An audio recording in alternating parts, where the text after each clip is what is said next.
A cold but sunny January day finds me bundled up outside MUN's core science facility with chemistry professor Chris Kozak and students for a demonstration of thermite.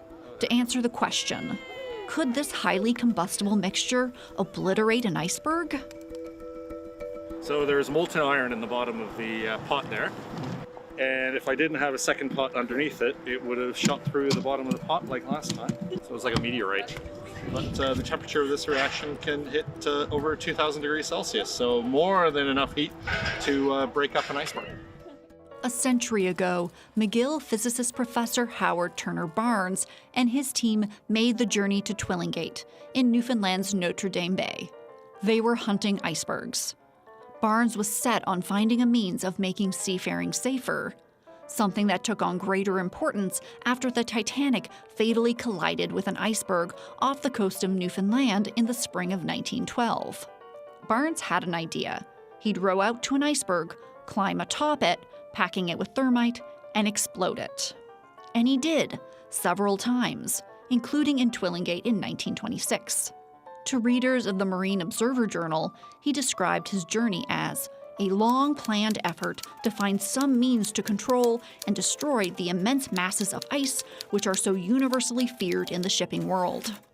One he says he was willing to die for. For Barnes, his experiments proved the iceberg threat could be neutralized. But did it work? That brings me back to Kozak's office, who calls Barnes' use of thermite interesting. In his lab, Kozak mixes up some thermite, a combination of iron oxide, which is rust, and aluminum powder. Kozak believes using thermite to obliterate icebergs didn't catch on for a few reasons. Setting off thermite reactions is very risky. So although the mixture of iron oxide and aluminum is very stable, you need a very reactive source of ignition. And it needs over 1,000 degrees Celsius to ignite. The vice president of remote sensing at Seacorp, a research and technology company based in St. John's, says there's a number of problems with Barnes' experiments, especially from a safety perspective. The issue with jumping on top of an iceberg, it's the chaotic nature of the berg as they melt. They could roll, flip, and so on, and it ends up being a dangerous situation. Today, there are better ways to track and mitigate the threat posed by icebergs, like using planes, satellites, and radar. With a few clicks of a button, the folks at Seacorp can access the view from an electro-optical satellite, which power likened to a camera in the sky. Also, blowing up an iceberg with thermite isn't a great idea anyway.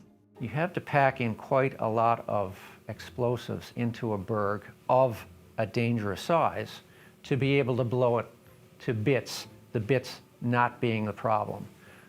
If you were to take, let's say, a 100-meter iceberg and pack it full of explosives and blow it up into 5 bits that are all 20 and 30 meters wide, now you've got, instead of having one problem, you've got 5 problems. Barnes' passion for packing icebergs with incendiary mixtures never caught on. As Power says, today we have the technology to monitor icebergs and tell where they'll be so we can avoid them. And if need be, we can tow and use water hoses to get icebergs out of the way. Elizabeth Whitten, CBC News, St. John's.